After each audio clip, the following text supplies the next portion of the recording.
Some vehicles may have existing metal-formed coves.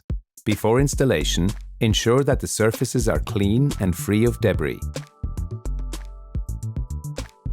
Apply contact adhesive to the cove former, wall and back of floor covering where the flooring is going to be coved.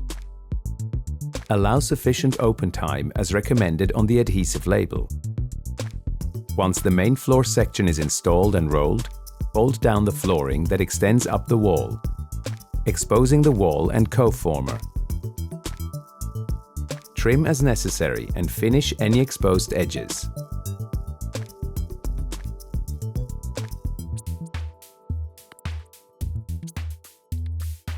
Then place flooring onto upstand areas and roll the floor tightly onto the cove former, making sure that the floor is sealed completely with the whole of the cove former.